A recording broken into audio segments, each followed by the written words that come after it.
வணக்கம். ஈரோடு இடைத்தேர்தலில் விஜய் அவர்கள் தேர்தலில் போட்டியிட மாட்டேன்னு விலகி இருக்கார். இது அவருக்கு மைனஸா பிளஸா அப்படிங்கிறத பார்க்கலாம். திரு விஜய் அவர்கள் கட்சியை ஆரம்பித்து முதல்ல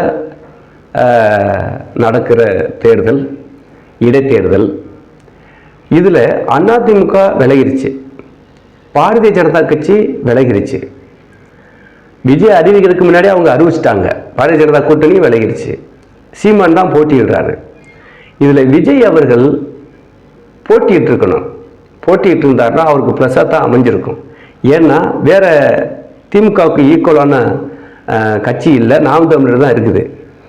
இப்போது திமுக எதிர்ப்பு வாக்குகள் கூட நாம் தமிழருக்கு விழுகும். ஆனால் விஜய் நின்றுருந்தாருன்னா அதாவது நிறைய வாக்கு வாங்கியிருப்பார். ஏன் திமுகவை ஜெயிக்க கூட வாய்ப்பு இருக்கு. விஜய் நின்று முழுக்க அங்கேயே இருந்து இந்த தேர்தல் முடிகிற வரைக்கும் மக்களை சந்திச்சு ஈரோடு கிழக்கு தேர்தலில் பயங்கரமான பிரச்சாரத்தை மேற்கொண்டிருந்தார்னா விஜய் ஜெயிக்க கூட வாய்ப்பு இருக்கு.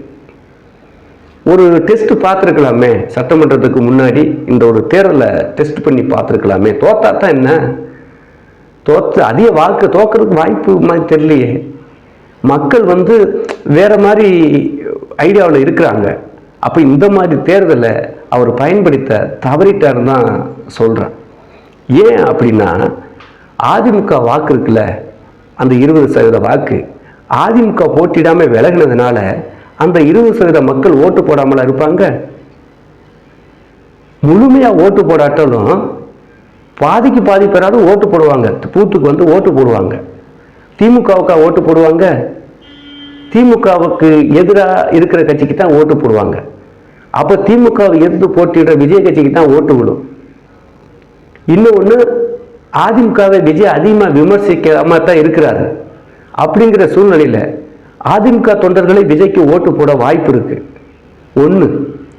ரெண்டாவது, பாரதிய ஜனதா கட்சி கூட்டணி இருக்கு, பாட்டாளி மக்கள் கட்சி இருக்கு, டிடிவி தினகரன் கட்சி, ஜான் பாண்டியன் போன்றவர்கள்லாம் அதில் கூட்டணியில் இருக்காங்க. அதே மாதிரி ஐயா ஜி.கே. வாசனுடைய கட்சி இருக்கு.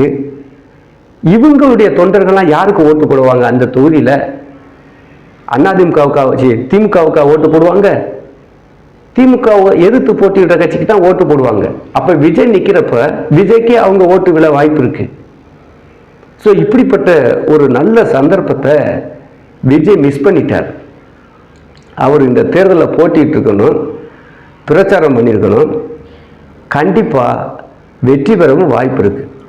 இன்னொன்று என்னென்னா, தேர்தல் ஆளுங்கட்சி அவங்க அதிகார பலம் பண பலம் இருக்குது, என்ன வேணாலும் சொல்லலாம். அது என்னதான்னு நீங்கள் பார்த்துடலாமே. சட்டமன்ற தேர்தலுக்கு ஒரு ரிஹர்சல் மாதிரி இந்த தேர்தலை அழகாக பயன்படுத்தியிருக்கலாமே. எனக்கு தெரிஞ்ச அரசியலில் சிலருக்கு சில காலங்கள் அரசியலை நிர்ணயிக்கும். விஜய்க்கு ஜெயலலிதா அம்மையார் இறந்தது விஜய் அரசியல் வரைக்கு நல்லதாக போச்சு. அதிமுக கட்சி பிரிஞ்சது ஸ்டாலின் முதலமைச்சராக வாய்ப்பு அமைஞ்சிருச்சு.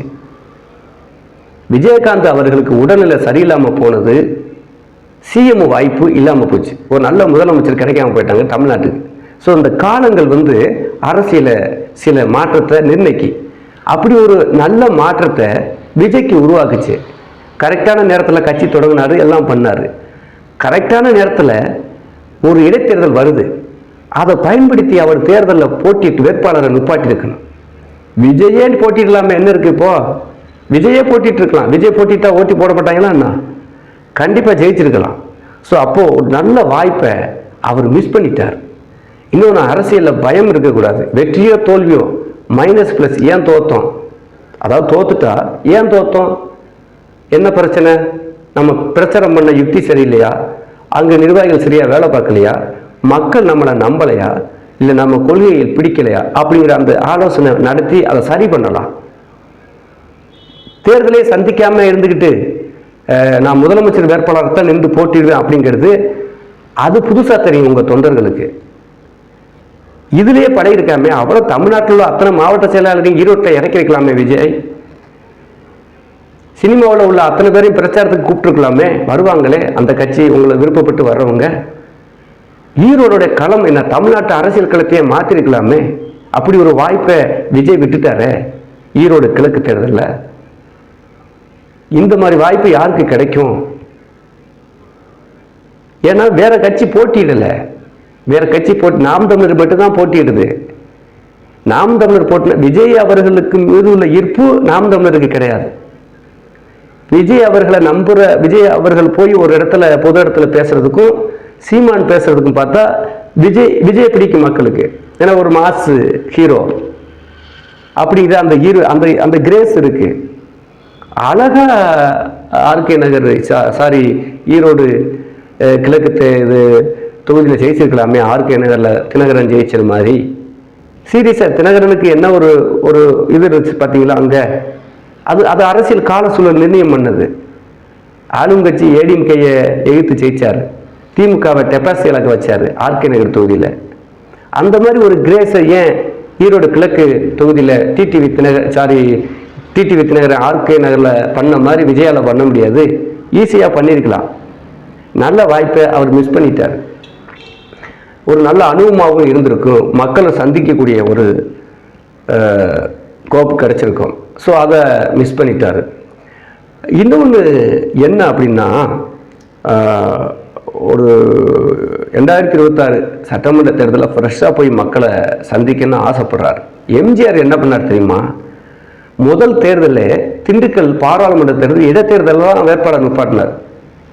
எடுத்துடனே போய் சட்டமன்ற தேர்தலில் நிப்பாட்டலை, ஒரு இடைத்தேர்தல். ஆனால் 1000 தடைகள் அதில் எம்ஜிஆர் பிரச்சாரத்துக்கு கூட போக விடலை, தடுத்திருக்காங்க. அதையும் மீறி மாறு வேஷத்தில் போய் பிரச்சாரம் பண்ணியிருக்காரு. தொகுதிக்குள்ளே போயிட்டு அப்புறம் ஒன்றும் பண்ண முடியாது, மக்களுக்கு சூழ்ந்துருவாங்க.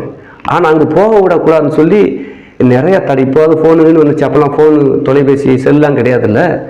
ரவுடிகளை வச்சு அங்கங்கே தடுத்து பார்த்து ஒரு மாறு வேஷத்தில் வண்டி விட்டு வண்டி மாறி கார் விட்டு கார் மாறி மாட்டு வண்டியில தான் போயிருக்காரு. அவர் வரலாறு படித்தா தெரியும். போய் பிரச்சாரம் பண்ணி திமுகவை எதிர்த்து ஜெயிச்சிட்டாரு. முதல் தேர்தலில் இடைத்தேர்தலில் தான் எம்ஜிஆர் ஜெயிச்சார். மாயத்தேவர்னு ஒருத்தர், அவர் சொல்லி தான் இரட்டை எலெக்ஷனை வாங்கினது திண்டுக்கல் தொகுதியில். அதே மாதிரி விஜய் அவர்கள் இந்த ஈரோடு கிழக்கு தொகுதியில் இடைத்தேர்தலில் அழகா ஒரு வேட்பாளர் போட்டு, இல்லை அவரே நின்று விஜய் நின்றுருந்தா எம்எல்ஏ இருக்கலாமே. யாருக்கு இந்த வாய்ப்பு கிடைக்கும்? கண்டிப்பாக மக்கள் ஓட்டு போடுவாங்க. ஈரோடு மக்கள் ஒருவேளை தோத்துட்டீங்கன்னு வச்சுங்களேன், தோத்தா என்ன, கமலஹாசன் தோக்கலையா? ஒரு இடைத்தேர்தல் தானே. அந்த தோல்விக்கான காரணம் என்னன்னு சொல்லி நீங்க அடுத்து சட்டமன்ற தேர்தலில் சரி பண்ணிக்கலாமே. சரியான வாய்ப்பை விஜய் அவர்கள் மிஸ் பண்ணிட்டாருன்னு தான் தோணுது. ஸோ ஒரு நல்ல காலம், நல்ல டைம் அரசியலில் விஜய் அவர்களுக்கு இருந்தது. டக்குன்னு ஒரு எம்எல்ஏ விஜய் கட்சியிலிருந்து சட்டமன்றத்துக்குள்ளே போகக்கூடிய ஒரு சந்தர்ப்பத்தை விஜய் மிஸ் பண்ணியிருக்காருன்னு தான் எனக்கு தோணுது. நான் ஒரு அரசியல் படித்தவனா, பொலிட்டிக்கல் சயின்ஸ் படித்தவனா தான் நான் அந்த அரசியல் சம்பந்தமான வீடியோ போடுறேன். என்னோட ஜட்ஜ்மெண்ட்டு, நான் நிறைய வீடியோவில் அரசியல் வீடியோ போட்டிருக்கேன், அது சரியாக இருந்திருக்கு. அரசியல் போன பார்லிமெண்ட் எலெக்ஷன் ரிசல்ட்டு கூட நான் முன்கூட்டியே சொன்னேன், 12 தொகுதியில் பிஜேபி முன்னாடி வரும்னு சொன்னேன். அதே மாதிரி வந்துச்சு. நிறைய தொகுதியில் ஏடிஎம்கே டெபாசிட் இழக்கும்னு சொன்னேன், இழந்துருச்சு. நாம் தமிழர் கட்சி பல இடங்களில் முன்னாடி வரும் ஏடிஎம்கே வரும்னு சொன்னேன், அதே மாதிரி நடந்துச்சு. இது ஏன்னா நான் அந்த அரசியல் படித்ததுனால சில கணிப்புகள் சரியாக இருக்குங்கிறத சொல்கிறேன். இந்த இடைத்தேர்தலில் விஜய் அவர்கள் வேட்பாளர் நிப்பாட்டியிருந்தாலோ இல்லை அவரே நின்றிருந்தாலோ கண்டிப்பாக ஒரு எம்எல்ஏ ஜெயிச்சிருப்பாங்க. டிவிகே கட்சி ஒரு எம்எல்ஏ கண்டிப்பாக சட்டமன்றத்துக்கு போயிருப்பாங்க. அதை விஜய் மிஸ் பண்ணிட்டார். இட்ஸ் ஓகே, பரவாயில்ல.